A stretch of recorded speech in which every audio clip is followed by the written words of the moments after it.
छत्तीसगढ़ में स्कूल शिक्षा विभाग की युक्तियुक्तकरण नीति को लेकर शिक्षकों में गहरी नाराजगी है। प्रदेश भर में 23 शिक्षक संगठन 28 मई को मंत्रालय का घेराव करने जा रहे हैं, क्योंकि उनका मानना है कि इस नीति से स्कूलों में शिक्षकों की भारी कमी हो रही है।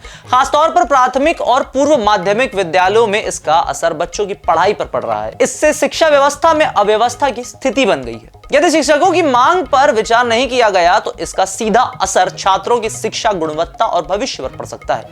अब क्या है पूरा मामला, करेंगे आपसे साझा। नाम हमारा आशीष गुप्ता और आप देखना शुरू कर चुके हैं NH24/7 डिजिटल। युक्तियुक्तकरण, जिसका अंग्रेजी अनुवाद है रैशनलाइजेशन, इसका मतलब है संसाधनों या कर्मचारियों की संख्या को तर्कसंगत और कुशल बनाने की प्रक्रिया। शिक्षकों के संदर्भ में देखें तो स्कूलों में या शिक्षकों की संख्या को जरूरत के हिसाब से कम या ज्यादा करना होता है। इसे लागू कर लागत बचाने और दक्षता को बढ़ाने की कोशिश की जाती है। छत्तीसगढ़ में 23 शिक्षक संगठन स्कूल शिक्षा विभाग की युक्तियुक्तकरण नीति के खिलाफ 28 मई 2025 को नवा रायपुर में मंत्रालय का घेराव करेंगे। शिक्षकों का कहना है कि सरकार 2008 के सेटअप का पालन नहीं कर रही और शिक्षा के अधिकार अधिनियम RTE से छेड़छाड़ कर रही है। इस नीति से प्राथमिक और पूर्व माध्यमिक स्कूलों में शिक्षा की संख्या कम हो रही है, जिससे शिक्षा व्यवस्था को नुकसान हो रहा है।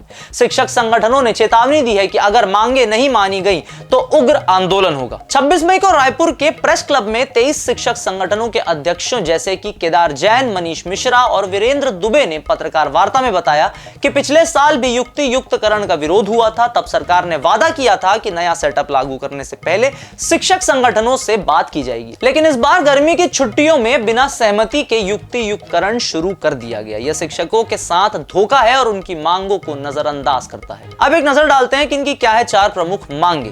पहली मांग है युक्तियुक्तकरण का रद्द होना। दूसरी मांग सोना साहू प्रकरण की तर्ज पर सभी शिक्षकों को क्रमोन्नति वेतन। तीसरा है प्रथम नियुक्ति से पुरानी पेंशन लागू करना और चौथा है पदोन्नति के लिए बीएड की अनिवार्यता हटाना।